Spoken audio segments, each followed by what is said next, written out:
kita tidak hanya hidup sekarang, kita akan hidup 5 tahun lagi, insya Allah 10 tahun lagi, dan Anda akan memimpin Indonesia 10-15 tahun lagi, dan Indonesia akan pasti lebih baik.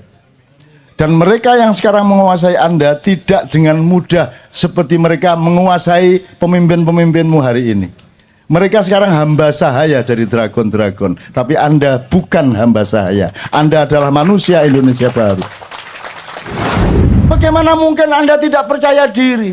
Maka generasi yang kadang bukan generasi minder seperti bapak-bapakmu sekarang, bukan generasi yang rendah dan tidak punya derajat seperti bapak-bapakmu yang memerintah sekarang.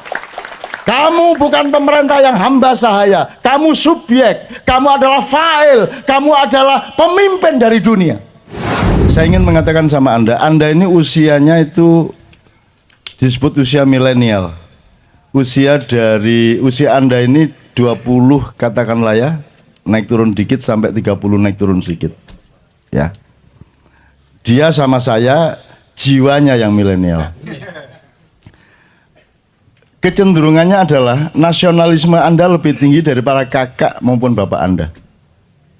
Ini hasil penelitian. Nomor 2, kesolehan sangat penting bagi Anda. Itulah sebabnya Anda kumpul di sini dan makin banyak orang berkumpul seperti ini. Harap Anda tahu ma'iyahan di mana saja, rutin maupun tidak rutin, yang datang adalah anak-anak muda yang usia milenial itu begitu banyak, sehingga Anda jangan terlalu mengandalkan pemerintahan sekarang sampai 5 tahun, 10 tahun ke depan.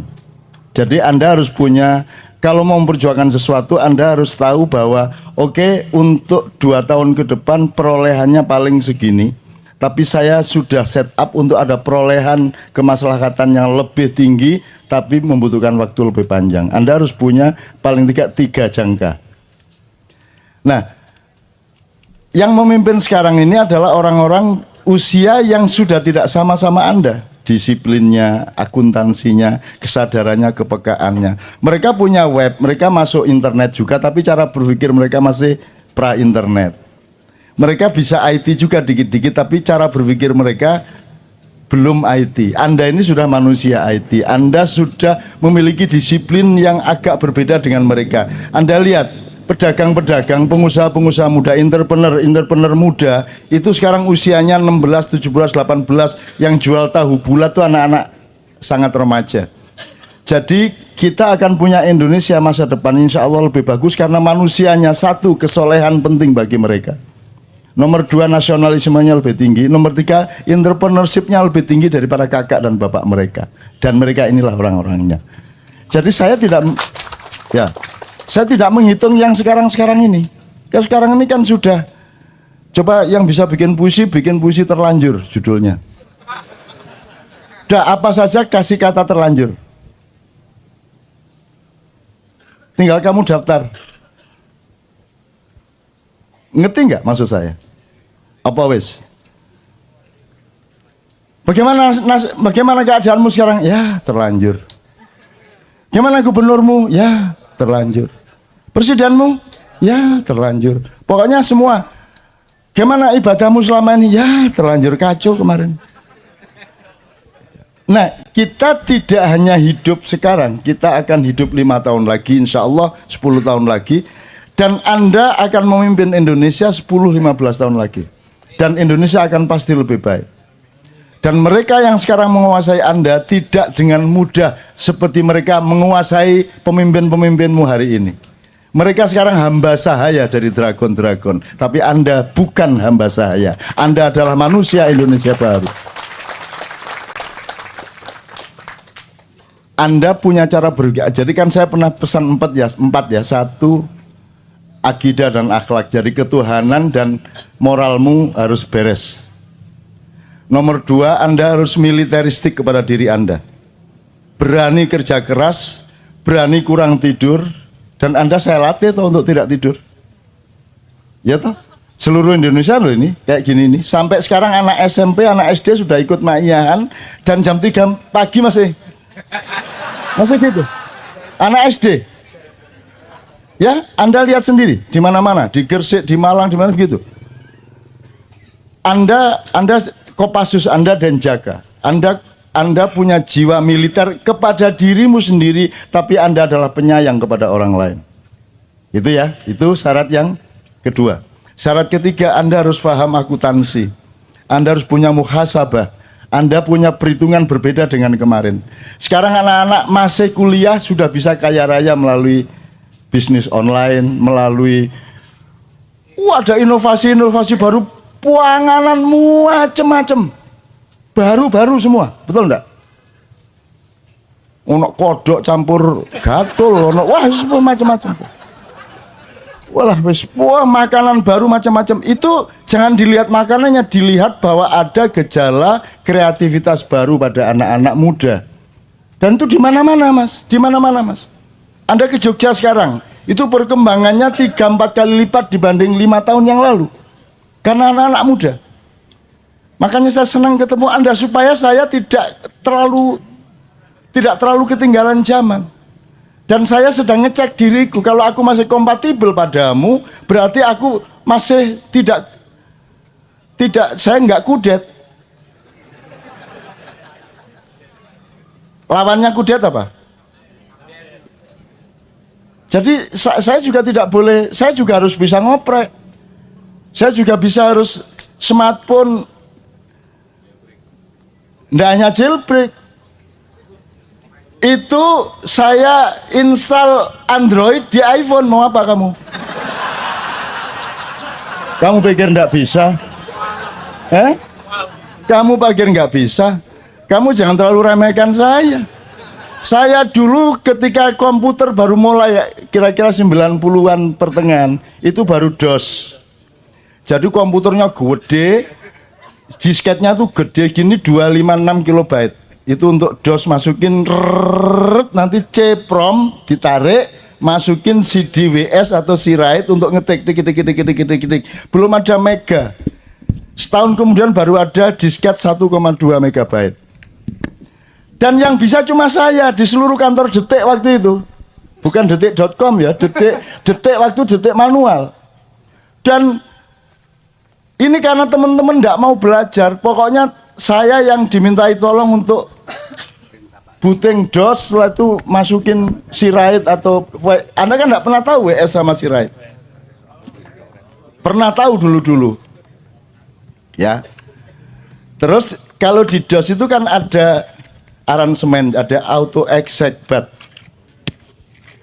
Auto-exec.bat itu kan Anda tinggal ngurut, ada tak kasih setiap komputer, ada sekitar 30 komputer di kantor itu, saya kasih auto-exec.bat ini booting, terus tak kasih gambar telanjang. Jadi begitu booting jeglek langsung mudo. Cak piye iki? Loh. Yang kamu pandang jangan keyboard, yang kamu pandang layarnya. Tak isi gambar telanjang itu. Jadi mereka bingung piye carane. Nah, itu kan pendidikan untuk supaya mereka belajar. Bukan soal gambar telanjangnya. Meskipun iya juga. Tapi kan itu membuat mereka menjadi tidak betah sehingga mereka mau belajar. Artinya saya belajar terus, teman-teman sekalian. Saya belajar terus sampai hari ini. Pekerjaan yang paling update sekarang saya juga belajar. Saya tidak akan pernah berbelajar. Saya seorang pembelajar gitu loh ya. Oke, jadi dari lagu Anda tadi saya optimis karena kesolehan penting untuk Anda.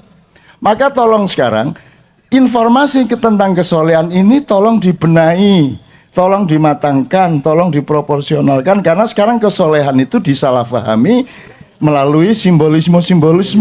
Bahwa kesolehan itu adalah orang yang rajin sholat, benar juga, tapi tidak cukup. Kesolehan adalah orang yang pakai baju koko. Kesolehan adalah orang yang pakai peci dan seterusnya. Oke, itu indikator kesolehan, tapi kesolehan sebenarnya harus dicek melalui empirisme, pengalaman, dan bukti-bukti sosial dari perilakunya, kan begitu. Jadi kesolehan tolong dipelajari. Soleh itu apa? Dalam Quran ada soleh, kan artinya baik. Sedangkan baik dalam Al-Quran ada soleh, ada khair, ada birrun, ada ma'rufun, itu ada proporsinya masing-masing, tolong dipelajari supaya Anda menjadi soleh secara benar. Sekarang ini sedang populer sejak tahun 90-an itu ada dibedakan antara kesolehan pribadi dan kesolehan sosial. Ini menurut saya juga ya ndak menyesatkan, cuman ya ndak proporsional lah. Ndak ada kesolehan pribadi tok, ndak ada. Kalau kesolehan pribadi tok itu ndak soleh namanya. Kalau kesolehan itu dia ya individual ya sosial, kan begitu. Nggak bisa kok sendirian, nggak bisa. Gitu loh teman-teman sekalian. Nggak bisa cinta Tuhan tidak cinta istri, itu nggak bisa. Maksud Anda ada yang mengatakan kalau perlu selama Ramadan jangan ketemu manusia, kita hanya ketemu Allah. Ada yang mengatakan begitu? Ada toh? Gendeng arek iki. Bagaimana mungkin engkau gimana? Masa engkau ketemu Allah tidak ketemu manusia? Emang Allah siapa sehingga kamu lupa pada manusia? Allah tersinggung kalau engkau ketemu Allah dan kamu lupa pada manusia. Hei, manusia itu ciptaanku, kenapa engkau datang kepadaku dan melupakan ciptaanku? Nggak bisa. Kita lihat daun aja ketemu Allah, lihat Allah ketemu manusia, lihat Allah ketemu sungai, kan begitu. Tidak bisa. Khusyuk itu nggak inget apa-apa gitu, hanya Allah tok gitu. Nek Allah aku tak gudo kan, mau aku, raimu kayak ngono mau aku kan. Enak aja, ndak bisa. Engkau cinta Allah, aplikasinya adalah engkau cinta kepada makhluk-makhluknya dong. Nggak bisa, itu dialektis. Tidak mungkin kau ketemu Allah tanpa Rasulullah dan umat manusia. Tidak mungkin kau melihat manusia tanpa ingat Allah. Itu merupakan tunggal. Loro-loro ning atunggal, telu-telu ning atunggal, gitu kalau bahasa Jawanya. Itu ya teman-teman. Jadi kehusukan ini jane piye, coba itu dipelajari. Apa tidak ingat apa-apa kecuali Allah? Atau justru kita membawa seluruh kegelisahan kita mengenai dunia dan manusia kepada Allah, itu khusyuk yang mana? Ya nggak usah berdebat yang mana yang benar, ya pokoknya terus saja berusaha khusyuk gitu loh. Bentuknya, perolehannya bagaimana terserah prosesmu masing-masing. Ojo nyalano iki nyalano iko. Wong podo-podo salah kok, podo-podo gak jelas kok, podo-podo gak mesti. Ini kan nanti pasti ketika Anda sudah rodiyatan mardiyah. Jangan mencari ridho Allah, itu metode. Kamu itu ridho saja sama Allah gitu loh. Sibuk ridho kepada Allah sampai tidak punya waktu untuk yang lain kecuali ridho sama Allah. Kamu makan dalam ridho sama Allah, kamu bekerja dalam posisi ridho sama Allah, kamu ridho, maka otomatis kamu mendapat ridho. Kalau kamu minta ridho, jaluk tok ae, kon dhewe gak ridho, kan gitu. Bener nggak? Kamu ridho saja sama Allah, sibuk dengan ridho kepada Allah. Apapun yang kamu lakukan, tetapkan keridhoanmu kepada Allah. Ya Allah, aku lapar, tapi aku ridho kepadamu. Ya Allah, aku sulit ini, kerja keras ini, agak repot ini dagangku, tapi itu semua dalam ridhoku kepadamu. Pokoknya semua ridho Allah. Kamu ridho saja, maka kamu akan ridho. Daripada kamu ridho dong.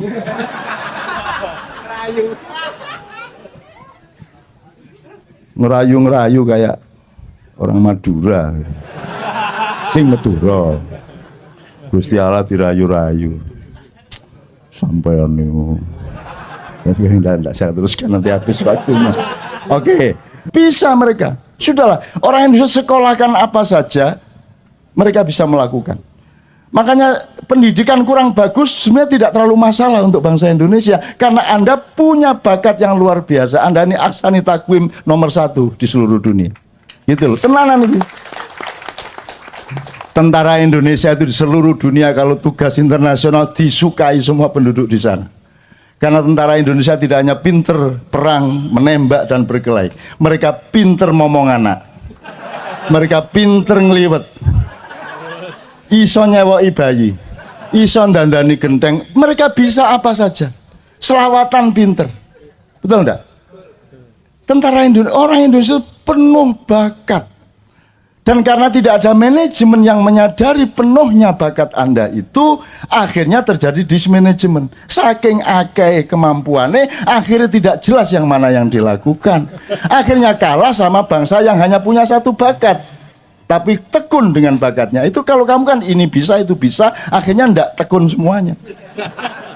Nah sekarang tentukan dirimu masing-masing di mana. Kalau pakai cara Jogja, jalan yang pertama sebelum Anda mencapai keraton adalah dari Tugu ke rel. Itu namanya margo utomo. Tentukan keutamaan hidupmu apa. Bisnis apa? Anda menjadi akuntan, Anda menjadi guru, Anda menjadi petani. Tentukan dirimu sejak usiamu sekarang ini. Jangan terlalu bertele-tele. Terus kerja keras. Kalau Anda sudah menemukan keutamaan hidupmu, baru Anda mulai menguji dirimu dalam kerja yang namanya malioboro, dadio wali sing ngumboro. Jadilah waliullah yang mengembarai kehidupan. Ngelmu kui kelakone ganti laku, itu bukan berarti karena ilmumu itu baru bermanfaat kalau kamu melakukan. Enggak, maknanya enggak gitu. Kamu itu dapat ilmu karena kamu melakukannya. Kalau ilmu yang kamu terima dari transfer data di sekolah itu bukan ilmu, itu hanya pengetahuan, dan itu bisa browsing tiap hari. Kamu kuliah 6 tahun tuh sekarang tuh browsing 2 jam udah selesai. Betul enggak? Betul enggak? Jadi ngelmu kui kelakone kanthi laku itu artinya ilmumu itu benar-benar ilmu kalau kamu sudah melatih dengan pengalamanmu. Baru kamu mendapatkan ilmu yang sebenarnya. Gitu loh. Jadi kamu tahu nikah itu tidak dari buku. Nikah adalah. Ya udah nggak bisa-bisa kamu. Wes langsung diudani wes. Baru oh ngene ya. Ngene, waduh gak bian-bian ya. Oke Mas ya, jelas oke. Jadi saya bukan gede-gedein hati Anda. Karena memang sudah sewajarnya hati Anda besar untuk masa depan. Jangan mengandalkan 1-2 tahun ini. Anda masih kalah, sebentar lagi tidak ada masalah. Tidak ada masalah. Emang cuman sekarang hidup. Anda masih punya adik, masih punya anak. Terus perjuangan kita akan sangat panjang. Dan jangan tanyakan cinta kita kepada Indonesia. Kita tidak dibayar siapa-siapa, tidak pakai sponsor. Kita kumpul tiap bulan dan di mana-mana mayan tiap malam karena cinta kepada Indonesia. Adakah lembaga-lembaga di DKI yang bisa bikin seperti ini? Andaikan bikin berapa biayanya sekali? Sekali saja. Dan ini sudah 16 tahun. Jadi jangan ada yang mengatakan kalau orang-orang Kenduri Cinta tidak cinta kepada Indonesia. Dipateni kan sesuai. Wis diewangi angkot adane ya. Diewangi ndodok gak jelas kudu ngoyo ditahan adane. Kurang apa cinta Anda kepada Indonesia? Dan katakanlah Anda tidak punya kesempatan teknis di wilayah politik. Anda jangan pikir Allah tidak bekerja untukmu. Anda jangan pikir bahwa ada ekosistem alam yang bekerja untukmu. Ini semua adalah persembahanmu untuk masa depan. Dan engkau akan mendapatkan buah-buah dari prihatinmu seperti ini. Jangan khawatir. Kamu pikir saya mendapatkan apa dalam hidup saya? Saya tidak pernah mencari pendapatan apapun, tapi saya tekun terus-menerus, disiplin terus-menerus, dan saya mendapatkan semua yang tidak pernah saya harapkan, melebihi dari impian-impian saya sendiri. Maka saya tidak cari Lailatul Qadar. Ini Lailatul Qadar. Ini sekarang ini. Loh bagaimana ada orang ngumpul segini banyak? Hujan tidak pulang, jam 2 malam dan tidak berhenti. Itu duduk basah itu. Betul enggak? Ini bukan Lailatul Qadar. Bukan Quran ini kayak gini nih. Ini ajaib. Betul enggak? Loh, andaikan pun enggak ada KC pun yang enggak ajaib dari hidupmu apa? Yang enggak ajaib apa? Kok kamu punya hidung? Ajaib enggak? Ajaib. Kok berhenti pertumbuhanmu? Kan kalau normal memuai terus. Kok berhenti? Kok ada yang berhenti 12 cm, ada 15 cm? Ajaib enggak? Enggak ajaib. Kok masih cari keajaiban? Apa yang tidak ajaib dari dirimu, wahai anak-anakku? Bercerminlah engkau, tataplah wajahmu. Itu semua keajaiban Allah Subhanahu wa taala. Betul enggak? Apa? Jadi kalau Lailatul Qadar terus kamu ngene. Malaikat teko, goblok kan. Dijundu. Apanya yang enggak ajaib itu? Anda ada itu kan ajaib toh? Betul enggak? Wong hasilnya enggak ada kok. Kok Anda ada itu kan ajaib.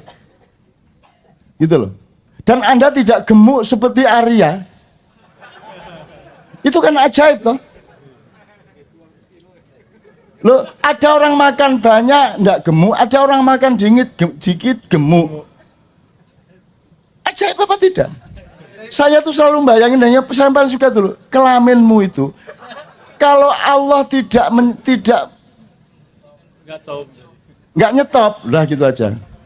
Itu bayangin repotnya hidupmu.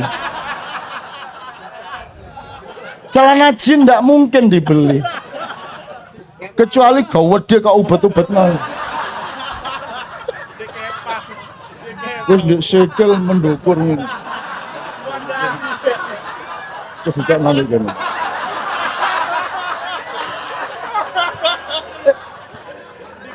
Ajaib kan?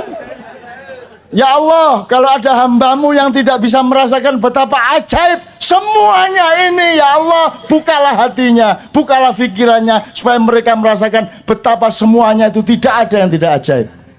Jadi aku tidak meminta apa-apa, ya Allah, aku kasih rasa syukur saja terhadap keajaibanmu yang luar biasa setiap saat aku rasakan. Ngono lho, Rek. Jadi saya itu tiap hari bersyukur, menderita bersyukur, ajaib. Kok bisa ya rasa menderita ya? Ajaib itu. Rasa sakit itu baik apa buruk? Tapi kamu manggil nggak kalau sakit? Lah iya. Lah kalau Anda punya keseimbangan nilai hidup, maka kamu kan cepet inget loh, memang harus sakit. Bayangin kalau kamu nggak punya rasa sakit, ya toh? Bayangin kalau kamu mau kencing nggak terasa,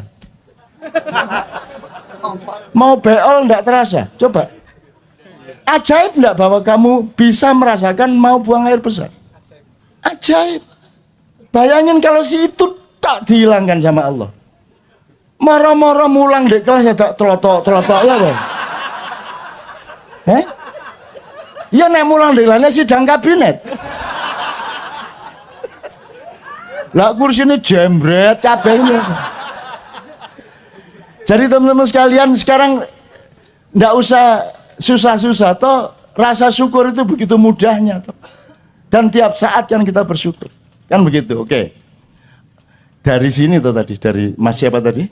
Mas Bobi. Jadi saya optimis karena kesolehan penting, nasionalisme meningkat. Saya tidak pernah melihat bahwa nasionalismenya menurun. Yang menurun itu bapak-bapakmu yang sedang menjabat. Betul enggak? Tapi kalau rakyatnya, oh Indonesia kacau, iya kata lapo, tapi Indonesia aku kata lapo kon. Kan gitu, betul enggak Mas? Ayo mau Malaysia mau siapa? Wong Melayu aja kok sombong kamu.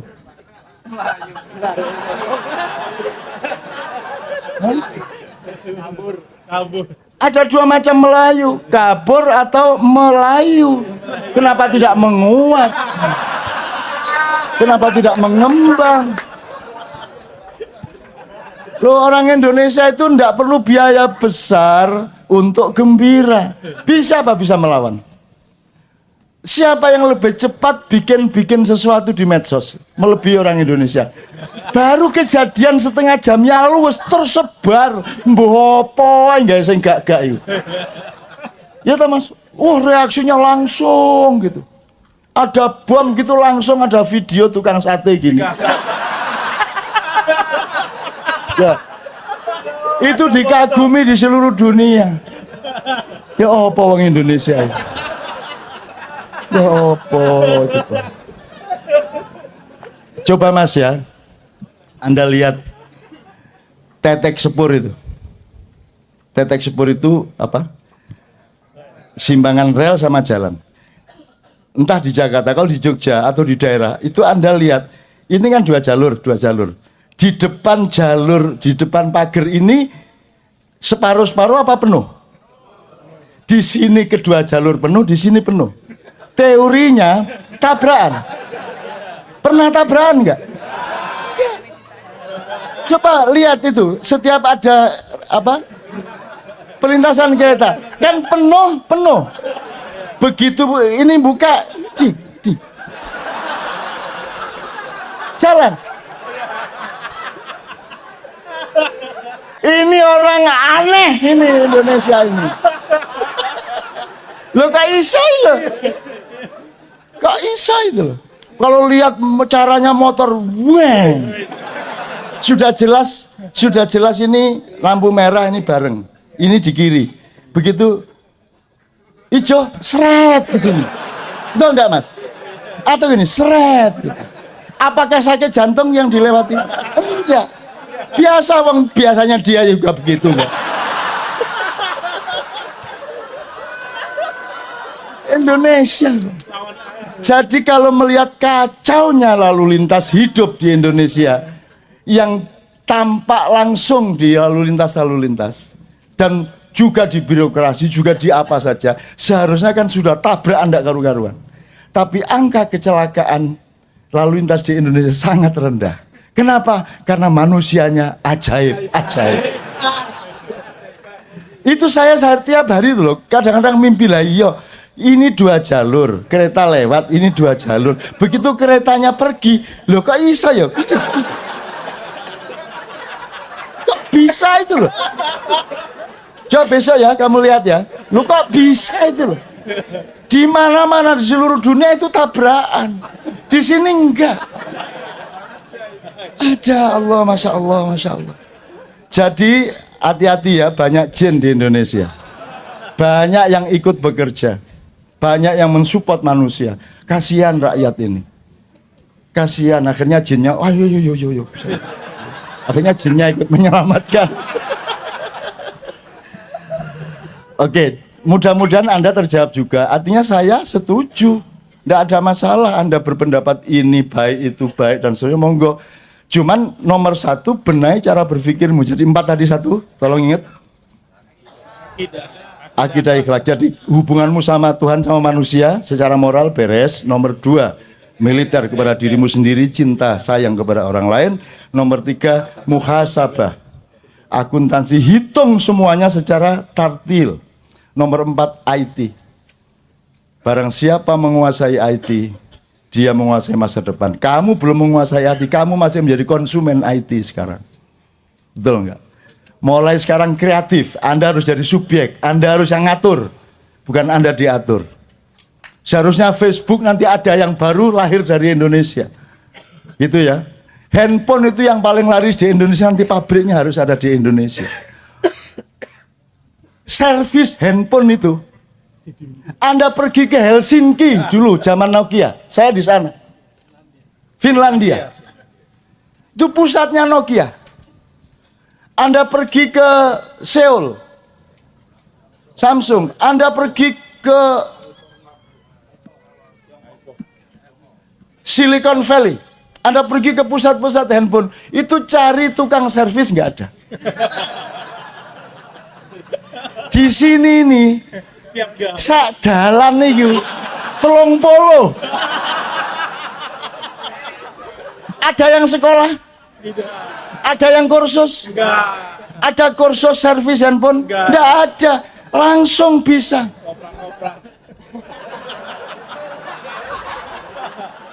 Bisa, kan itu. Bagaimana mungkin Anda tidak percaya diri? Maka generasi yang kadang bukan generasi minder seperti bapak-bapakmu sekarang, bukan generasi yang rendah dan tidak punya derajat seperti bapak-bapakmu yang memerintah sekarang. Kamu bukan pemerintah yang hamba sahaya, kamu subjek, kamu adalah fa'il, kamu adalah pemimpin dari dunia.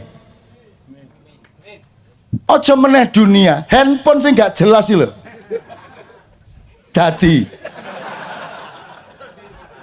Jadi Jadi coba mana di dunia ada handphone kemasukan air? Caranya bagaimana? Pakai paman gak dilebokno beras.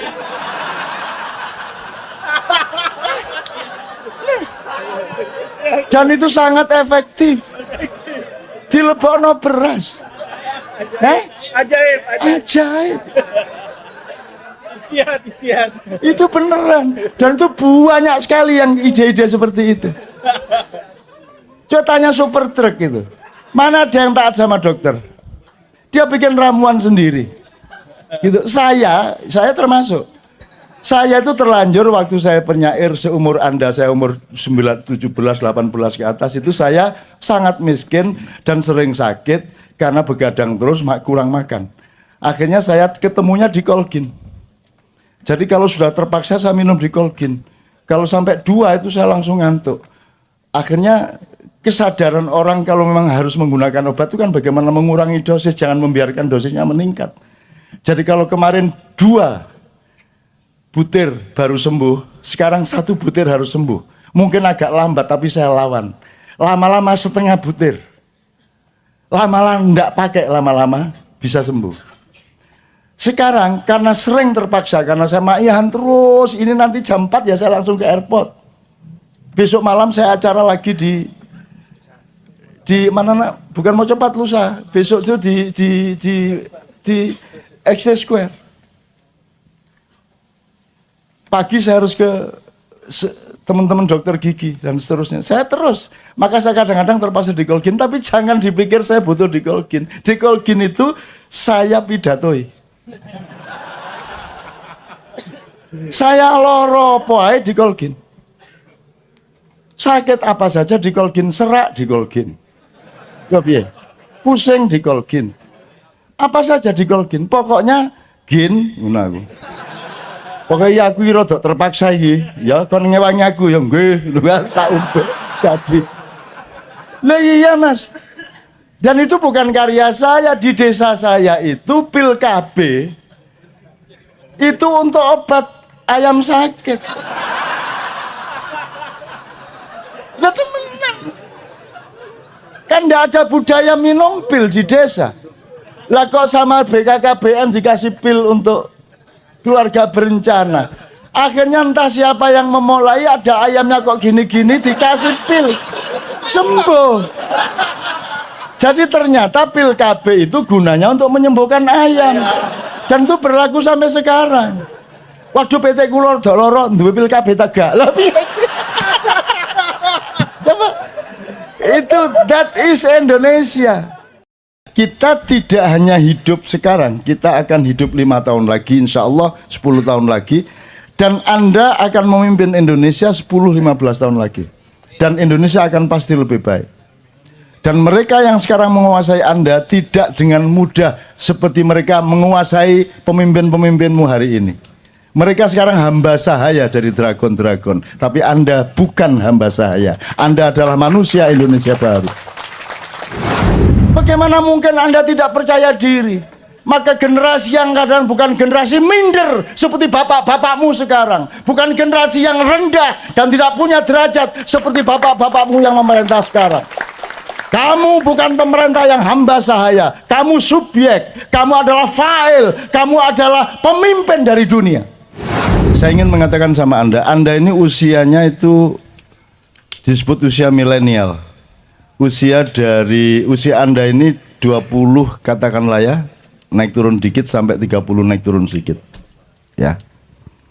Dia sama saya jiwanya yang milenial. Kecenderungannya adalah nasionalisme Anda lebih tinggi dari para kakak maupun bapak Anda. Ini hasil penelitian. Nomor 2, kesolehan sangat penting bagi Anda. Itulah sebabnya Anda kumpul di sini dan makin banyak orang berkumpul seperti ini. Harap Anda tahu ma'iyahan di mana saja, rutin maupun tidak rutin, yang datang adalah anak-anak muda yang usia milenial itu begitu banyak, sehingga Anda jangan terlalu mengandalkan pemerintahan sekarang sampai 5 tahun, 10 tahun ke depan. Jadi Anda harus punya Kalau mau memperjuangkan sesuatu, Anda harus tahu bahwa oke, untuk 2 tahun ke depan perolehannya paling segini. Tapi saya sudah set up untuk ada perolehan kemaslahatan yang lebih tinggi, tapi membutuhkan waktu lebih panjang. Anda harus punya paling tidak 3 jangka. Nah, yang memimpin sekarang ini adalah orang-orang usia yang sudah tidak sama-sama Anda. Disiplinnya, akuntansinya, kesadarannya, kepekaannya. Mereka punya web, mereka masuk internet juga, tapi cara berpikir mereka masih pra-internet. Mereka bisa IT juga dikit-dikit, tapi cara berpikir mereka belum IT. Anda ini sudah manusia IT. Anda sudah memiliki disiplin yang agak berbeda dengan mereka. Anda lihat, pedagang-pedagang, pengusaha-pengusaha muda, entrepreneur muda, itu sekarang usianya 16, 17, 18, yang jual tahu bulat itu anak-anak sangat remaja. Jadi kita akan punya Indonesia masa depan insya Allah lebih bagus karena manusianya. Satu, kesolehan penting bagi mereka. Nomor 2, nasionalismenya lebih tinggi. Nomor 3, entrepreneurship-nya lebih tinggi daripada kakak dan bapak mereka. Dan mereka inilah orang-orangnya. Jadi saya tidak menghitung yang sekarang-sekarang ini. Yang sekarang ini kan sudah, coba yang bisa bikin puisi terlanjur judulnya. Udah apa saja kasih kata terlanjur. Tinggal kamu daftar. Ngerti nggak maksud saya? Apa wes? Bagaimana keadaanmu sekarang? Ya terlanjur. Gimana gubernurmu? Ya terlanjur. Presidenmu? Ya terlanjur. Pokoknya semua.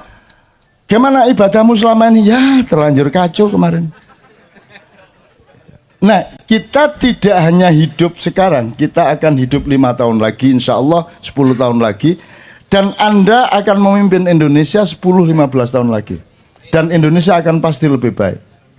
Dan mereka yang sekarang menguasai Anda tidak dengan mudah seperti mereka menguasai pemimpin-pemimpinmu hari ini. Mereka sekarang hamba sahaya dari dragon-dragon. Tapi Anda bukan hamba sahaya. Anda adalah manusia Indonesia baru.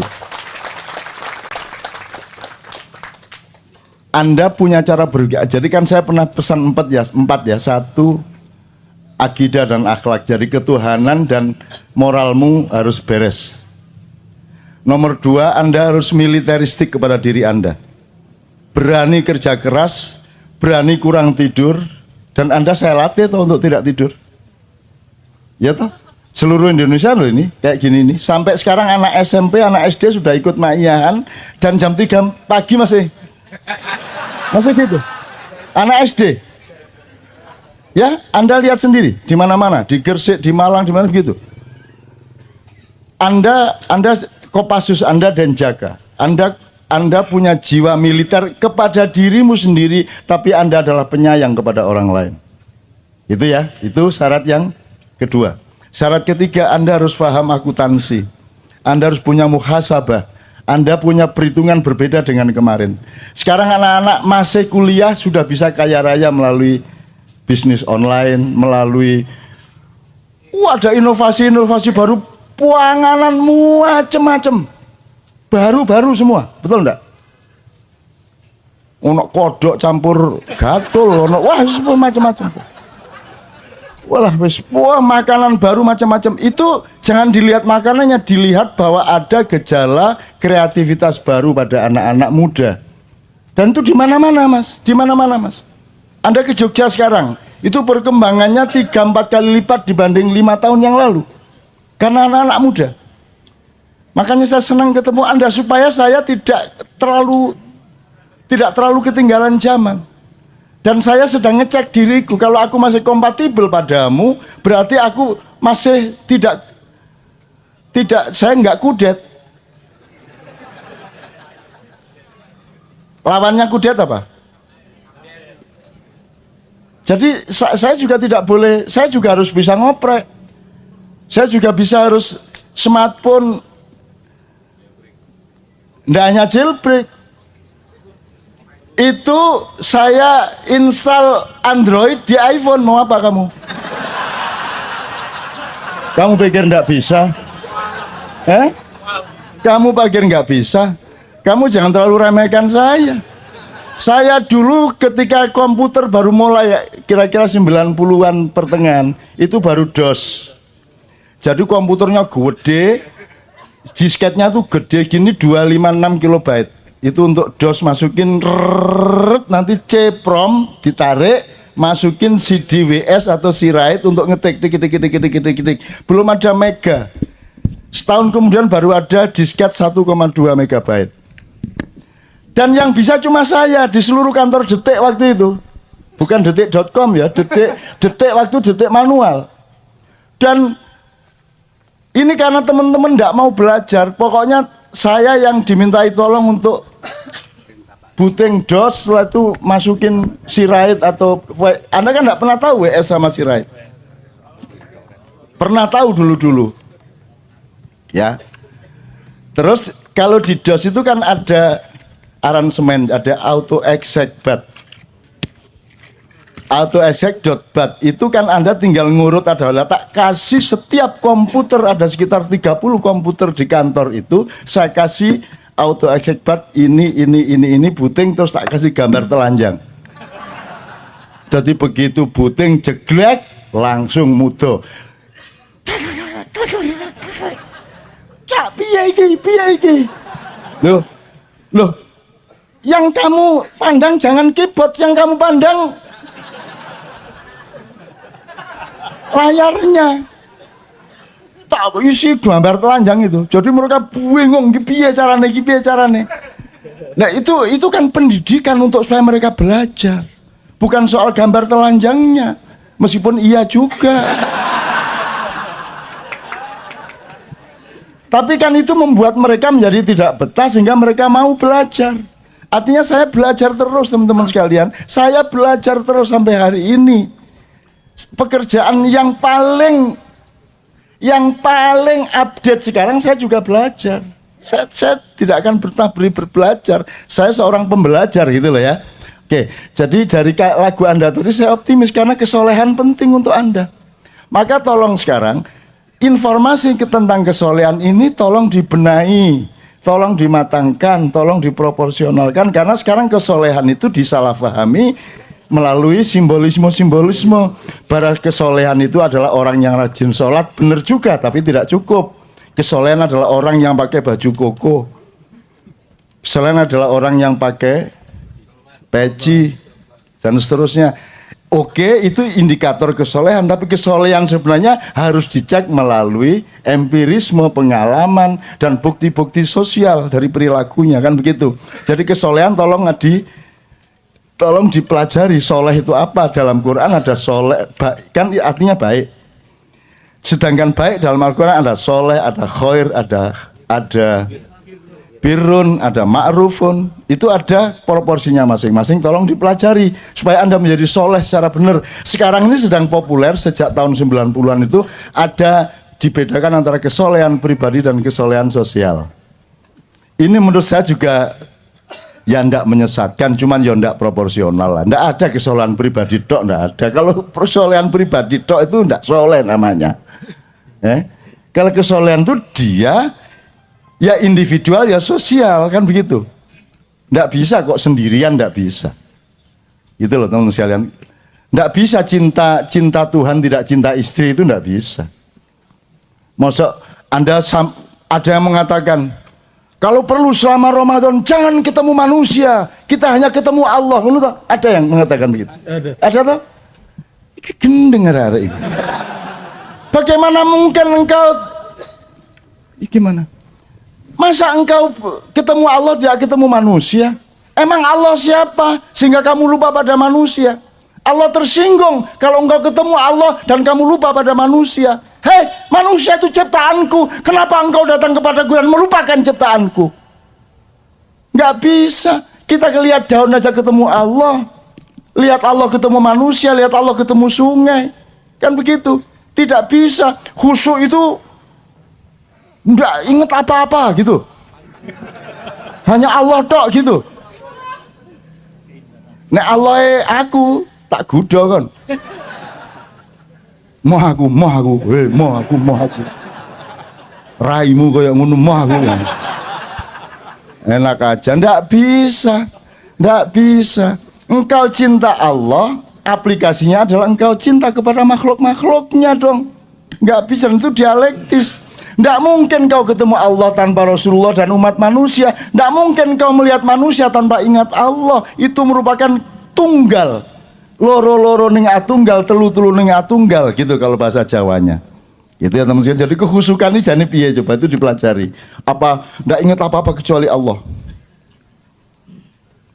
Atau justru kita membawa seluruh kegelisahan kita mengenai dunia dan manusia kepada Allah, itu khusyuk. Yang mana? Ya nggak usah berdebat yang mana yang benar, ya pokoknya terus saja berusaha khusyuk gitu loh. Bentuknya, perolehannya bagaimana terserah prosesmu masing-masing. Ojo nyalano iki nyalano iko. Wong podo-podo salah kok, podo-podo gak jelas kok, podo-podo gak mesti. Ini kan nanti pasti ketika Anda sudah rodiyatan mardiyah. Jangan mencari ridho Allah, itu metode. Kamu itu ridho saja sama Allah gitu loh. Sibuk ridho kepada Allah sampai ndak punya waktu untuk yang lain kecuali ridho sama Allah. Kamu makan dalam ridho sama Allah. Kamu bekerja dalam posisi ridho sama Allah. Kamu ridho, maka otomatis kamu mendapat ridho. Kalau kamu minta ridho, jaluk tok ae, kon dhewe gak ridho, kan gitu. Bener nggak? Kamu ridho saja sama Allah, sibuk dengan ridho kepada Allah. Apapun yang kamu lakukan, tetapkan keridhoanmu kepada Allah. Ya Allah, aku lapar, tapi aku ridho kepadamu. Ya Allah, aku sulit ini, kerja keras ini, agak repot ini dagangku, tapi itu semua dalam ridhoku kepadamu. Pokoknya semua ridho Allah. Kamu ridho saja, maka kamu akan diridhoi. Daripada kamu ridhoi dong.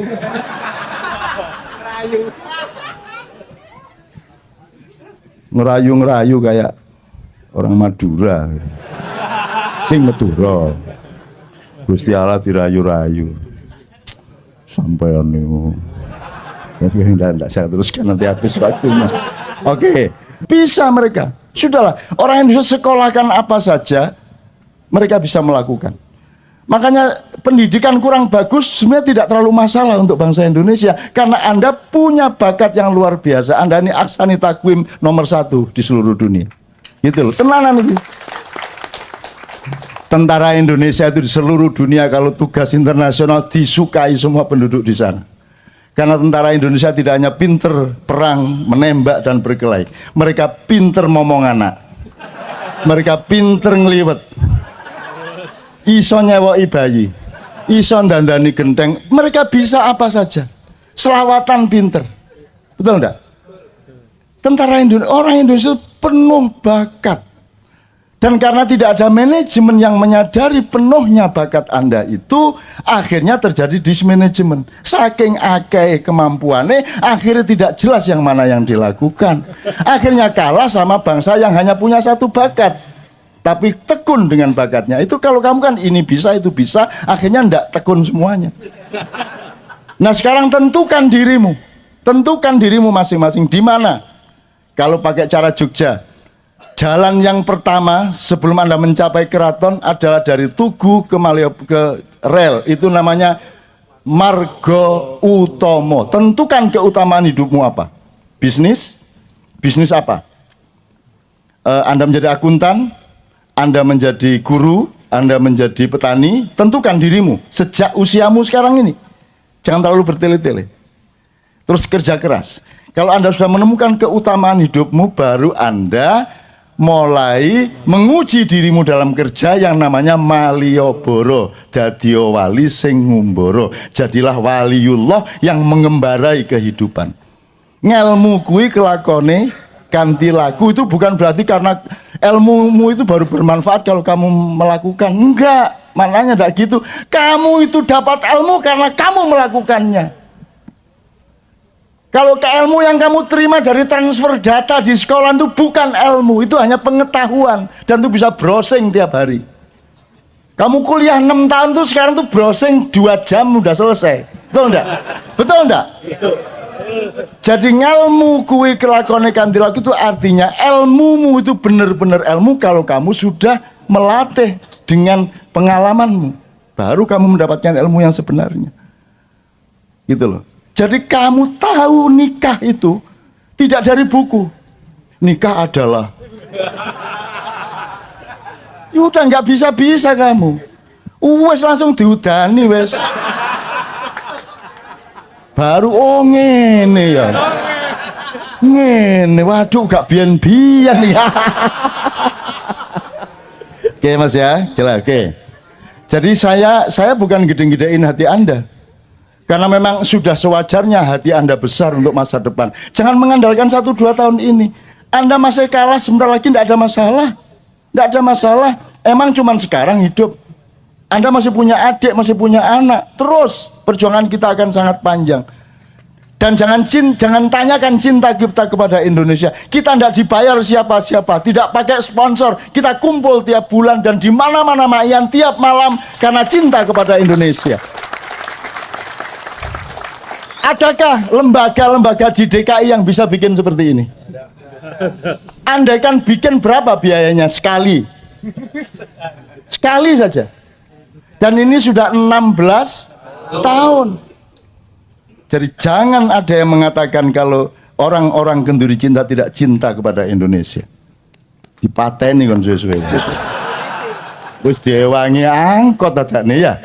Diewangi ndodok gak jelas kudu ngoyo ditahan adane. Kurang apa cinta Anda kepada Indonesia? Dan katakanlah Anda tidak punya kesempatan teknis di wilayah politik. Anda jangan pikir Allah tidak bekerja untukmu. Anda jangan pikir bahwa ada ekosistem alam yang bekerja untukmu. Ini semua adalah persembahanmu untuk masa depan. Dan engkau akan mendapatkan buah-buah dari prihatinmu seperti ini. Jangan khawatir. Kamu pikir saya mendapatkan apa dalam hidup saya? Saya tidak pernah mencari pendapatan apapun, tapi saya tekun terus-menerus, disiplin terus-menerus, dan saya mendapatkan semua yang tidak pernah saya harapkan, melebihi dari impian-impian saya sendiri. Maka saya tidak cari Lailatul Qadar. Ini Lailatul Qadar. Ini sekarang ini. Loh bagaimana ada orang ngumpul segini banyak? Hujan tidak pulang, jam 2 malam dan tidak berhenti. Itu duduk basah itu. Betul enggak? Ini bukan Lailatul Qadar. Bukan Quran ini kayak gini nih. Ini ajaib. Betul enggak? Loh, andaikan pun enggak ada KC pun yang enggak ajaib dari hidupmu apa? Yang enggak ajaib apa? Kok kamu punya hidung? Ajaib enggak? Ajaib. Kok berhenti pertumbuhanmu? Kan kalau normal memuai terus. Kok berhenti? Kok ada yang berhenti 12 cm, ada 15 cm? Ajaib enggak? Enggak ajaib. Kok masih cari keajaiban? Apa yang tidak ajaib dari dirimu, wahai anak-anakku? Bercerminlah engkau, tataplah wajahmu. Itu semua keajaiban Allah Subhanahu wa taala. Betul enggak? Apa? Jadi kalau Lailatul Qadar terus kamu ngene. Malaikat teko, goblok kan. Dijundu. Apanya yang enggak ajaib itu? Anda ada itu kan ajaib toh? Betul enggak? Wong aslinya enggak ada kok. Kok Anda ada itu kan ajaib. Gitu loh. Dan Anda tidak gemuk seperti Arya. Itu kan ajaib toh. Loh, ada orang makan banyak enggak gemuk, ada orang makan dikit gemuk. Ajaib apa tidak? Saya tuh selalu bayangin, saya paling suka dulu kelaminmu itu. Kalau Allah tidak enggak nyetop, lah gitu aja. Itu bayangin repotnya hidupmu. Celana jin tidak mungkin dibeli, kecuali gawede kau ubat-ubat mau. Terus di sekel mendukur ini. Terus tidak mau gini.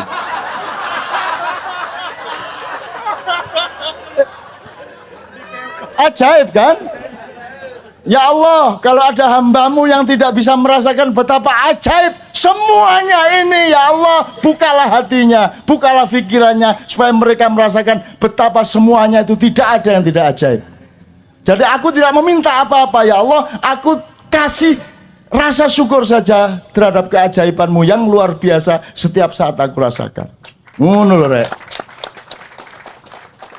Jadi saya itu tiap hari bersyukur, menderita bersyukur, ajaib. Kok bisa ya rasa menderita ya? Ajaib itu. Rasa sakit itu baik apa buruk? Tapi kamu manggil nggak kalau sakit?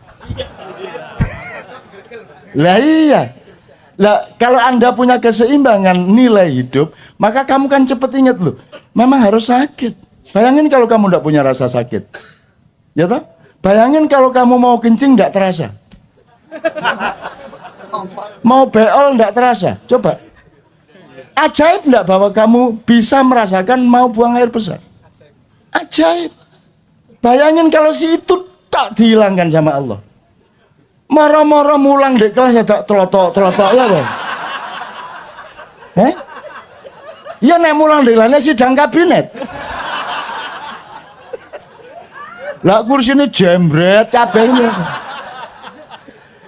Jadi teman-teman sekalian sekarang nggak usah susah-susah toh, rasa syukur itu begitu mudahnya toh. Dan tiap saat kan kita bersyukur. Kan begitu, oke. Dari sini toh tadi, dari Mas siapa tadi? Mas Bobi. Jadi saya optimis karena kesolehan penting, nasionalisme meningkat. Saya tidak pernah melihat bahwa nasionalismenya menurun. Yang menurun itu bapak-bapakmu yang sedang menjabat. Betul enggak? Tapi kalau rakyatnya, oh Indonesia kacau, iya kata lapo, tapi Indonesia aku kata lapo kon. Kan gitu, betul enggak Mas? Ayo mau Malaysia mau siapa? Wong Melayu aja kok sombong kamu.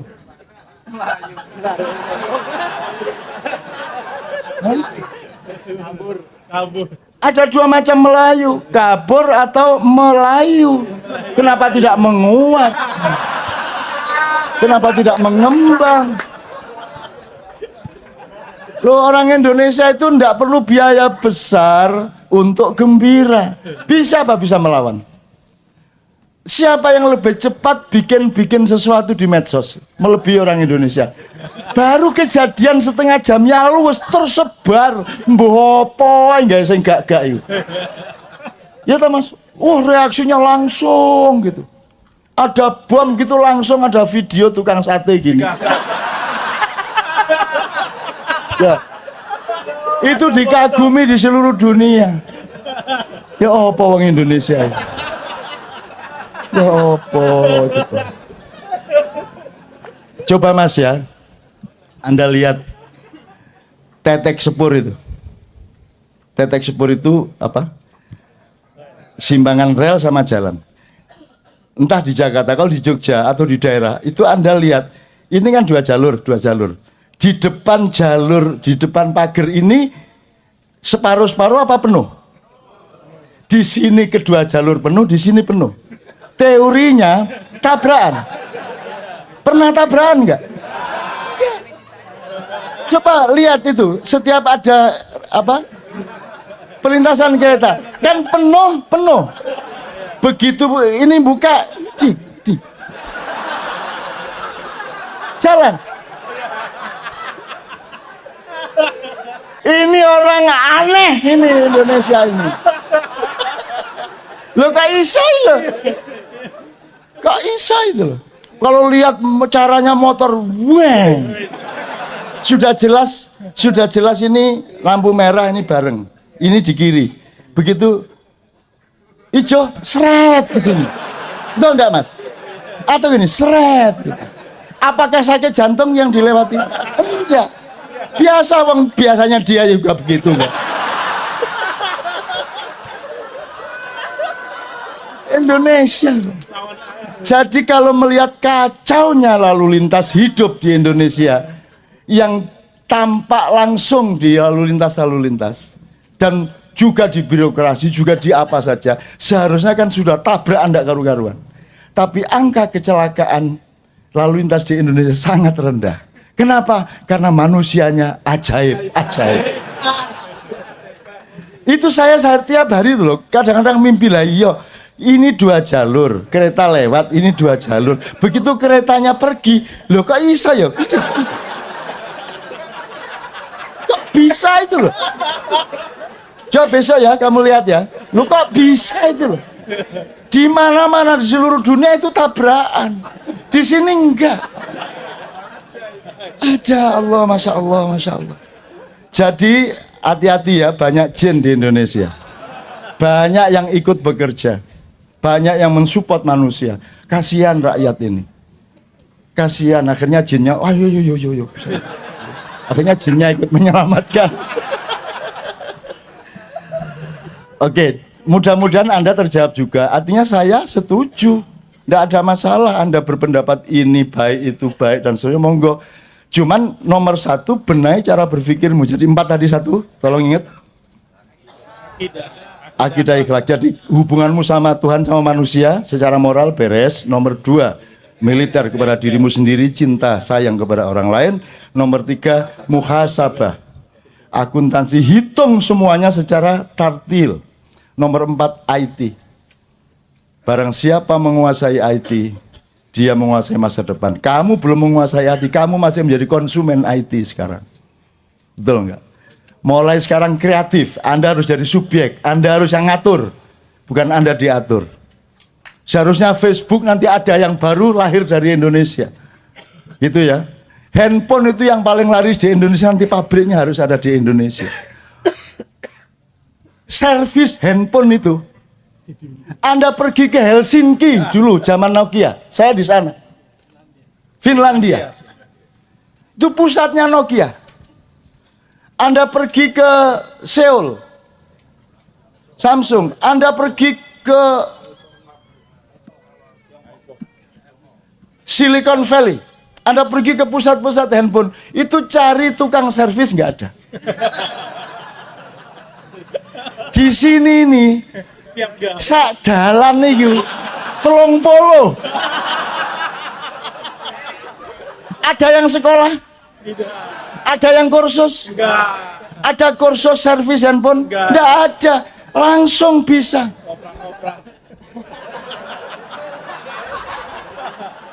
Bisa, kan itu. Bagaimana mungkin Anda tidak percaya diri? Maka generasi yang kadang bukan generasi minder seperti bapak-bapakmu sekarang, bukan generasi yang rendah dan tidak punya derajat seperti bapak-bapakmu yang memerintah sekarang. Kamu bukan pemerintah yang hamba sahaya, kamu subjek, kamu adalah fa'il, kamu adalah pemimpin dari dunia. Ojo meneh dunia, handphone sih nggak jelas sih loh.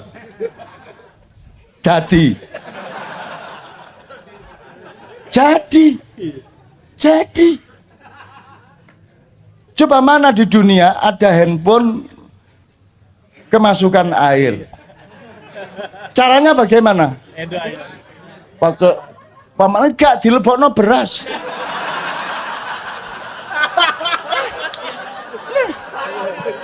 Dan itu sangat efektif. Dilebokno beras. Ajaib. Itu beneran, dan itu banyak sekali yang ide-ide seperti itu. Coba tanya super truk itu, mana ada yang taat sama dokter? Dia bikin ramuan sendiri. Gitu. Saya termasuk. Saya itu terlanjur waktu saya penyair seumur Anda, saya umur 9, 17, 18 ke atas, itu saya sangat miskin dan sering sakit karena begadang terus, kurang makan. Akhirnya saya ketemunya di Colgin. Jadi kalau sudah terpaksa saya minum di Colgin. Kalau sampai 2 itu saya langsung ngantuk. Akhirnya kesadaran orang kalau memang harus menggunakan obat itu kan bagaimana mengurangi dosis, jangan membiarkan dosisnya meningkat. Jadi kalau kemarin 2 butir baru sembuh, sekarang 1 butir harus sembuh. Mungkin agak lambat tapi saya lawan. Lama-lama setengah butir. Lama-lama enggak pakai, lama-lama bisa sembuh. Sekarang karena sering terpaksa, karena saya maihan terus, ini nanti jam 4 ya saya langsung ke airport. Besok malam saya acara lagi di mana, bukan mau cepat lusa, besok itu di Exchange Square. Pagi saya harus ke teman-teman dokter gigi dan seterusnya. Saya terus, maka saya kadang-kadang terpaksa dikolgin, tapi jangan dipikir saya butuh dikolgin. Dikolgin itu saya pidatoi. Saya loro poai dikolgin. Sakit apa saja dikolgin, serak dikolgin. Pusing dikolgin. Apa saja dikolgin, pokoknya gin ngono aku. Pokoknya aku rada terpaksa iki, ya kon ngewangi aku ya nggih, tak ubah jadi. Lah iya Mas. Dan itu bukan karya saya, di desa saya itu pil KB itu untuk obat ayam sakit. Lah temenan. Kan enggak ada budaya minum pil di desa. Lah kok sama BKKBN dikasih pil untuk keluarga berencana. Akhirnya entah siapa yang memulai, ada ayamnya kok gini-gini dikasih pil. Sembuh. Jadi ternyata pil KB itu gunanya untuk menyembuhkan ayam. Dan itu berlaku sampai sekarang. Waduh PT Kulor Doloro duwe pil KB tegak. Coba itu that is Indonesia. Kita tidak hanya hidup sekarang, kita akan hidup 5 tahun lagi, insya Allah 10 tahun lagi. Dan Anda akan memimpin Indonesia 10-15 tahun lagi. Dan Indonesia akan pasti lebih baik. Dan mereka yang sekarang menguasai Anda tidak dengan mudah seperti mereka menguasai pemimpin-pemimpinmu hari ini. Mereka sekarang hamba sahaya dari dragon-dragon. Tapi Anda bukan hamba sahaya. Anda adalah manusia Indonesia baru. Bagaimana mungkin Anda tidak percaya diri? Maka generasi yang kadang bukan generasi minder seperti bapak-bapakmu sekarang. Bukan generasi yang rendah dan tidak punya derajat seperti bapak-bapakmu yang memerintah sekarang. Kamu bukan pemerintah yang hamba sahaya. Kamu subjek. Kamu adalah fa'il. Kamu adalah pemimpin dari dunia. Saya ingin mengatakan sama Anda ini usianya itu disebut usia milenial.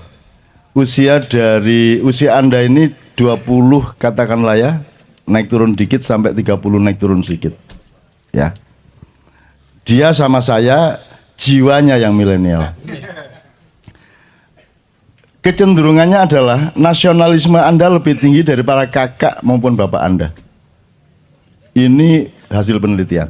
Nomor 2, kesolehan sangat penting bagi Anda. Itulah sebabnya Anda kumpul di sini dan makin banyak orang berkumpul seperti ini. Harap Anda tahu ma'iyahan di mana saja, rutin maupun tidak rutin, yang datang adalah anak-anak muda yang usia milenial itu begitu banyak, sehingga Anda jangan terlalu mengandalkan pemerintahan sekarang sampai 5 tahun, 10 tahun ke depan.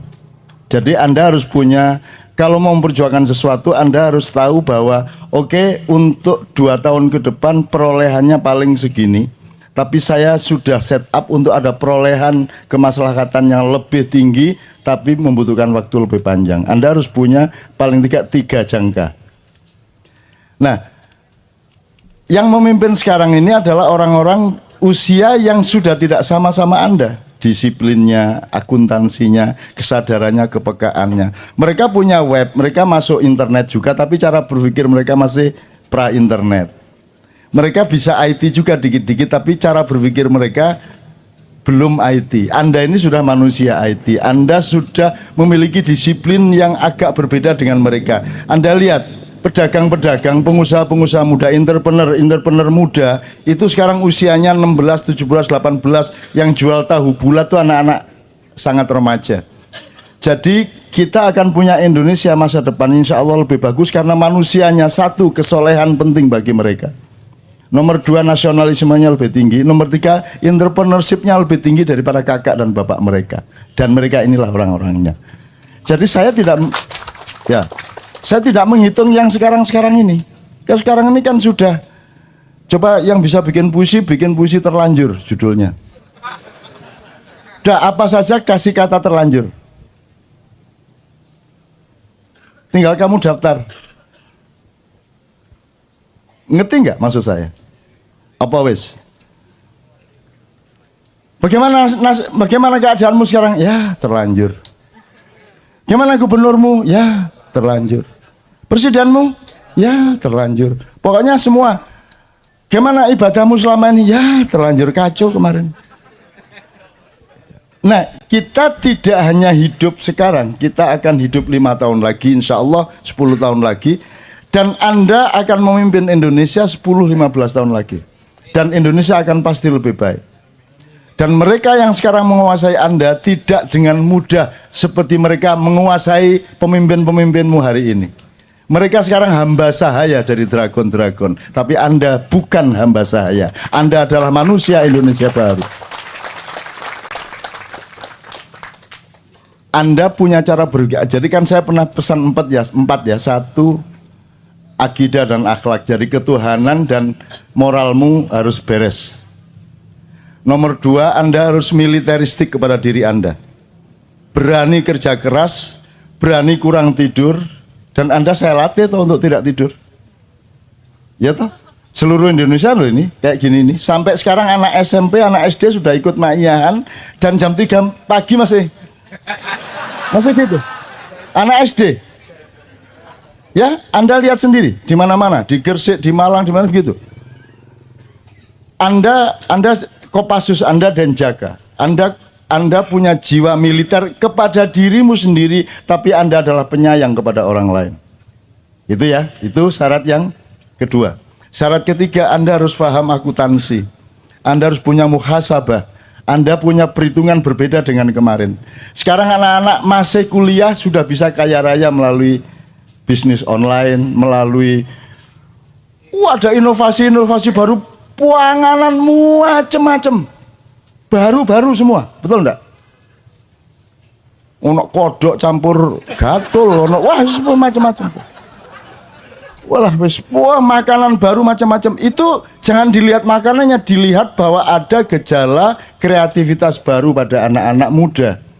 Dan itu di mana-mana, Mas. Di mana-mana, Mas. Anda ke Jogja sekarang, itu perkembangannya 3-4 kali lipat dibanding 5 tahun yang lalu.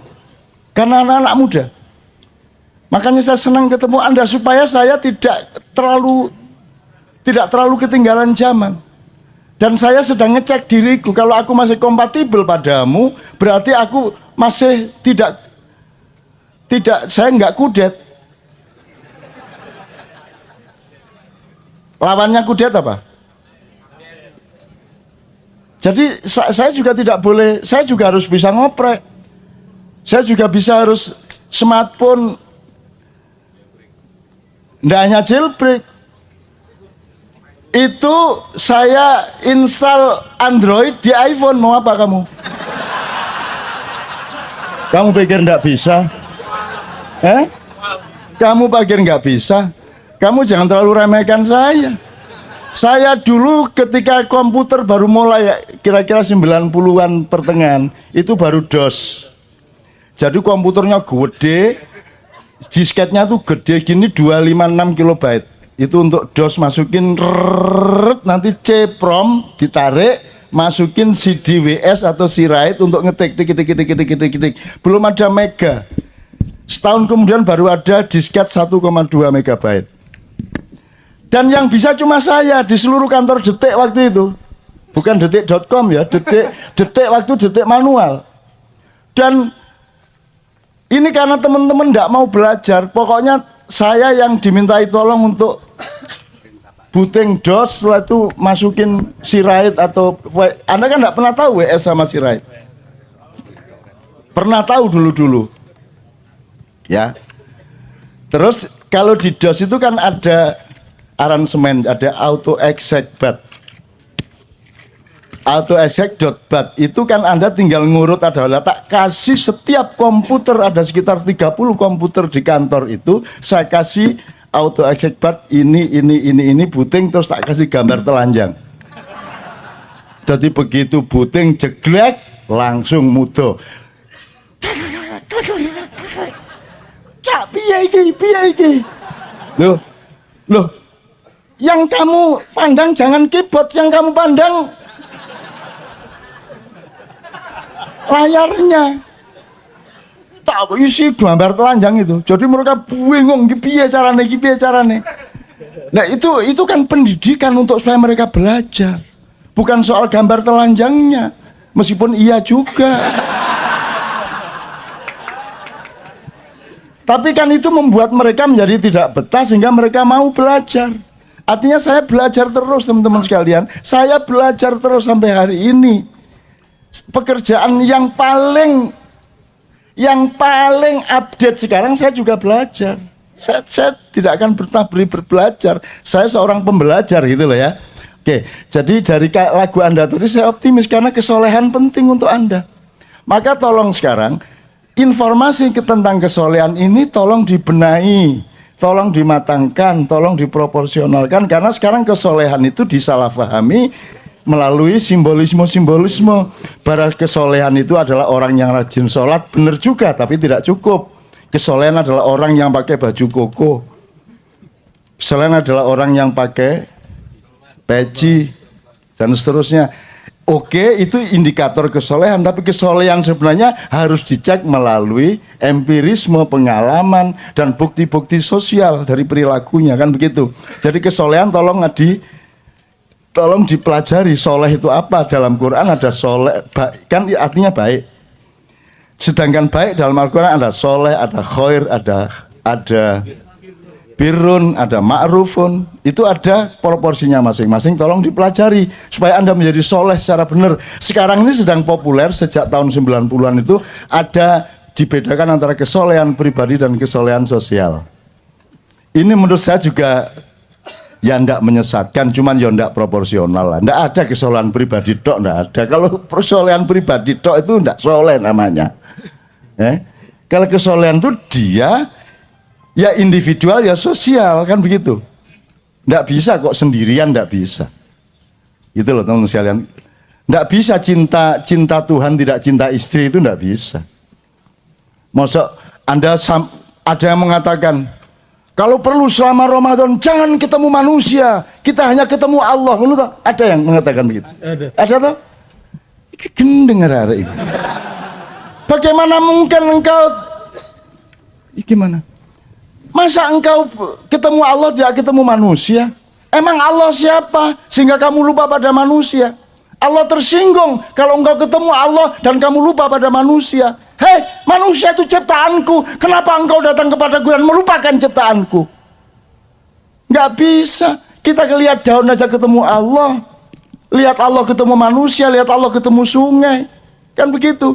Tidak bisa. Khusyuk itu nggak inget apa-apa gitu.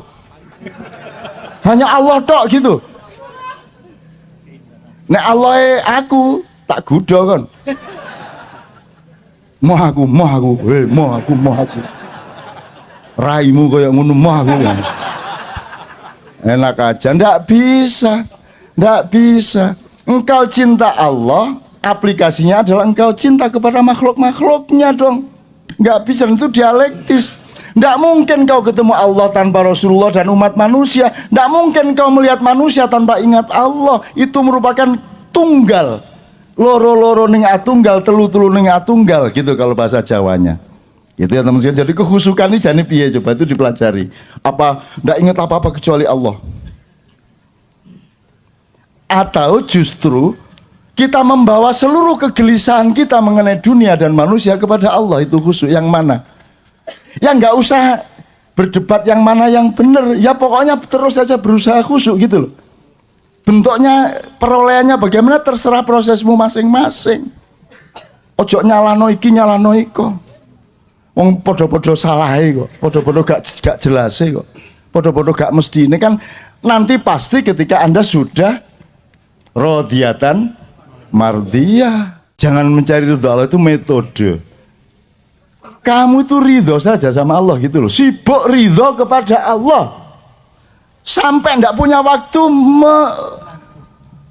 untuk yang lain kecuali ridho sama Allah. Kamu makan dalam ridho sama Allah. Kamu bekerja dalam posisi ridho sama Allah. Kamu ridho, maka otomatis kamu mendapat ridho. Kalau kamu minta ridho, jaluk tok ae. Kon dhewe gak ridho, kan gitu. Bener nggak?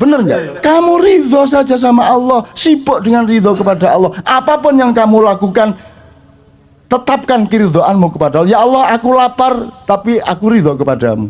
Ya Allah, aku sulit ini, kerja keras ini, agak repot ini dagangku, tapi itu semua dalam ridhoku kepadamu. Pokoknya semua ridho Allah, ridho Allah. Kamu ridho saja, maka kamu akan diridhoi. Daripada kamu ridhoi dong.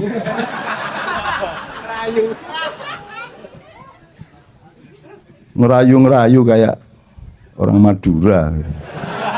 Sing Madura. Gusti Allah dirayu-rayu. Sampai niku. Tidak saya teruskan nanti habis waktunya. Oke, bisa mereka. Sudahlah, orang Indonesia sekolahkan apa saja mereka bisa melakukan. Makanya pendidikan kurang bagus sebenarnya tidak terlalu masalah untuk bangsa Indonesia, karena Anda punya bakat yang luar biasa. Anda ini aksani takwim nomor 1 di seluruh dunia. Gitu loh, tenanan itu. Tentara Indonesia itu di seluruh dunia kalau tugas internasional disukai semua penduduk di sana. Karena tentara Indonesia tidak hanya pinter perang, menembak dan berkelahi. Mereka pinter ngomong anak. Mereka pinter ngeliwet. Iso nyewoi bayi. Iso dandani genteng. Mereka bisa apa saja. Selawatan pinter. Betul enggak? Tentara Indonesia, orang Indonesia penuh bakat. Dan karena tidak ada manajemen yang menyadari penuhnya bakat Anda itu, akhirnya terjadi dismanajemen. Saking akeh kemampuannya, akhirnya tidak jelas yang mana yang dilakukan. Akhirnya kalah sama bangsa yang hanya punya satu bakat, tapi tekun dengan bakatnya. Itu kalau kamu kan ini bisa, itu bisa, akhirnya ndak tekun semuanya. Nah sekarang tentukan dirimu. Tentukan dirimu masing-masing di mana. Kalau pakai cara Jogja, jalan yang pertama sebelum Anda mencapai keraton adalah dari Tugu ke rel. Itu namanya marga utama. Tentukan keutamaan hidupmu apa. Bisnis? Bisnis apa? Anda menjadi akuntan, Anda menjadi guru, Anda menjadi petani. Tentukan dirimu sejak usiamu sekarang ini. Jangan terlalu bertele-tele. Terus kerja keras. Kalau Anda sudah menemukan keutamaan hidupmu, baru Anda mulai menguji dirimu dalam kerja yang namanya maliyoboro, dadio wali sing ngumboro. Jadilah waliullah yang mengembarai kehidupan. Ngelmu kui kelakone ganti laku, itu bukan berarti karena ilmumu itu baru bermanfaat kalau kamu melakukan. Enggak, maknanya enggak gitu. Kamu itu dapat ilmu karena kamu melakukannya. Kalau ke ilmu yang kamu terima dari transfer data di sekolah itu bukan ilmu, itu hanya pengetahuan dan itu bisa browsing tiap hari. Kamu kuliah 6 tahun tuh sekarang tuh browsing 2 jam udah selesai. Betul enggak? Betul enggak? Jadi ngelmu kuwi kelakone kanthi laku itu artinya ilmumu itu benar-benar ilmu kalau kamu sudah melatih dengan pengalamanmu. Baru kamu mendapatkan ilmu yang sebenarnya. Gitu loh. Jadi kamu tahu nikah itu tidak dari buku. Nikah adalah ya udah nggak bisa kamu. Wes langsung diudani wes. Baru oh ngene ya. Ngene, waduh gak biyen-biyen ya. Oke Mas ya, jelas oke. Jadi saya bukan gede-gedein hati Anda. Karena memang sudah sewajarnya hati Anda besar untuk masa depan. Jangan mengandalkan 1-2 tahun ini. Anda masih kalah, sebentar lagi tidak ada masalah. Tidak ada masalah. Emang cuman sekarang hidup. Anda masih punya adik, masih punya anak. Terus perjuangan kita akan sangat panjang. Dan jangan tanyakan cinta kita kepada Indonesia. Kita tidak dibayar siapa-siapa, tidak pakai sponsor. Kita kumpul tiap bulan dan di mana-mana mayan tiap malam karena cinta kepada Indonesia. Adakah lembaga-lembaga di DKI yang bisa bikin seperti ini? Andaikan bikin berapa biayanya? Sekali saja. Dan ini sudah 16 tahun. Jadi jangan ada yang mengatakan kalau orang-orang Kenduri cinta tidak cinta kepada Indonesia. Dipateni kon suwe-suwe. Wis diewangi angkot adane ya. Diewangi ndodok gak jelas kudu ngoyo ditahan adane. Kurang apa cinta Anda kepada Indonesia? Dan katakanlah Anda tidak punya kesempatan teknis di wilayah politik. Anda jangan pikir Allah tidak bekerja untukmu. Anda jangan pikir bahwa ada ekosistem alam yang bekerja untukmu. Ini semua adalah persembahanmu untuk masa depan, dan engkau akan mendapatkan buah-buah dari prihatinmu seperti ini. Jangan khawatir. Kamu pikir saya mendapatkan apa dalam hidup saya? Saya tidak pernah mencari pendapatan apapun, tapi saya tekun terus menerus, disiplin terus menerus, dan saya mendapatkan semua yang tidak pernah saya harapkan, melebihi dari impian-impian saya sendiri. Maka saya tidak cari Lailatul Qadar. Ini Lailatul Qadar. Ini sekarang ini. Loh, bagaimana ada orang ngumpul segini banyak? Hujan tidak pulang, jam 2 malam dan tidak berhenti. Itu duduk basah itu. Betul enggak? Ini bukan Lailatul Qadar. Bukan Quran ini kayak gini nih. Ini ajaib. Betul enggak? Loh, andaikan pun enggak ada kaca pun, yang enggak ajaib dari hidupmu apa?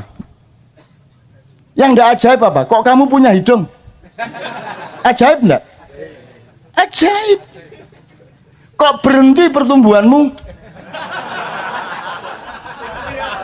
Kan kalau normal memuai terus. Kok berhenti?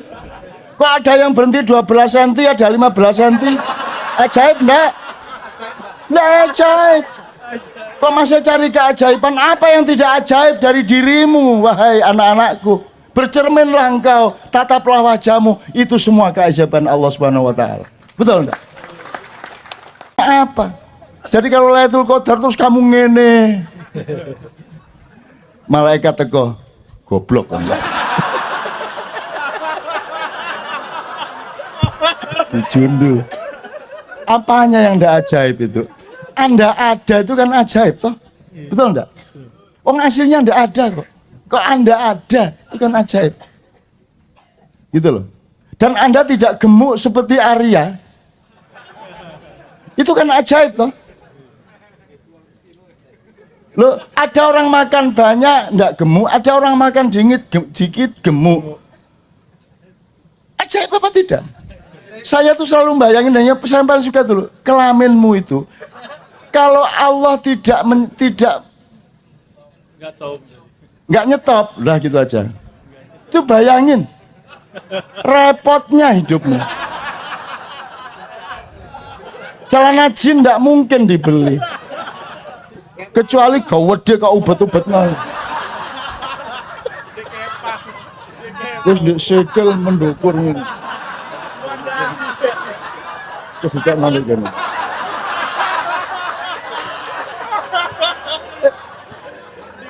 Ajaib kan? Ya Allah, kalau ada hambamu yang tidak bisa merasakan betapa ajaib semuanya ini, ya Allah, bukalah hatinya, bukalah pikirannya, supaya mereka merasakan betapa semuanya itu tidak ada yang tidak ajaib. Jadi aku tidak meminta apa-apa, ya Allah, aku kasih rasa syukur saja terhadap keajaibanmu yang luar biasa setiap saat aku rasakan. Ngono lho, Rek. Jadi saya itu tiap hari bersyukur, menderita bersyukur, ajaib. Kok bisa ya rasa menderita ya? Ajaib itu. Rasa sakit itu baik apa buruk? Tapi kamu manggil nggak kalau sakit? Lah iya. Lah kalau Anda punya keseimbangan nilai hidup, maka kamu kan cepet ingat loh, memang harus sakit. Bayangin kalau kamu nggak punya rasa sakit. Ya toh? Bayangin kalau kamu mau kencing nggak terasa. Mau beol enggak terasa, coba. Ajaib enggak bahwa kamu bisa merasakan mau buang air besar? Ajaib. Bayangin kalau si itu tak dihilangkan sama Allah. Moro-moro mulang di kelas ya tak telotok ya bang. Iya nek mulang di kelasnya sidang kabinet. Lah kursinya jembret cabenya. Jadi teman-teman sekalian, sekarang enggak usah susah-susah toh, rasa syukur itu begitu mudahnya toh. Dan tiap saat kan kita bersyukur. Kan begitu. Oke. Dari sini tuh tadi, dari Mas siapa tadi? Mas Bobi. Jadi saya optimis karena kesolehan penting, nasionalisme meningkat, Saya tidak pernah melihat bahwa nasionalismenya menurun. Yang menurun itu bapak-bapakmu yang sedang menjabat. Betul enggak? Tapi kalau rakyatnya, oh Indonesia kacau, iya kata lapo, tapi Indonesia aku kata lapo kon. Kan gitu, betul enggak Mas? Ayo mau Malaysia mau siapa? Wong Melayu aja kok sombong kamu.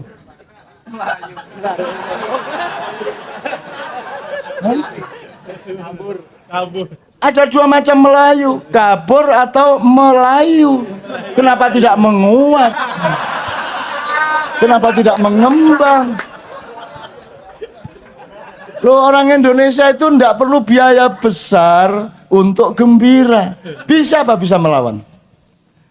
Siapa yang lebih cepat bikin sesuatu di medsos melebihi orang Indonesia? Baru kejadian setengah jamnya lalu tersebar mbopo enggak sing gak itu. Ya ta Mas? Reaksinya langsung gitu. Ada bom gitu langsung ada video tukang sate gini. Ya. Itu dikagumi di seluruh dunia. Ya apa wong Indonesia ya? Ya apa gitu. Coba Mas ya, Anda lihat tetek sepur itu. Tetek sepur itu apa? Simbangan rel sama jalan. Entah di Jakarta, kalau di Jogja atau di daerah, itu Anda lihat, ini kan dua jalur. Di depan jalur, di depan pagar ini separuh-separuh apa penuh?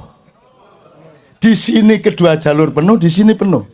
Teorinya tabrakan. Pernah tabrakan enggak?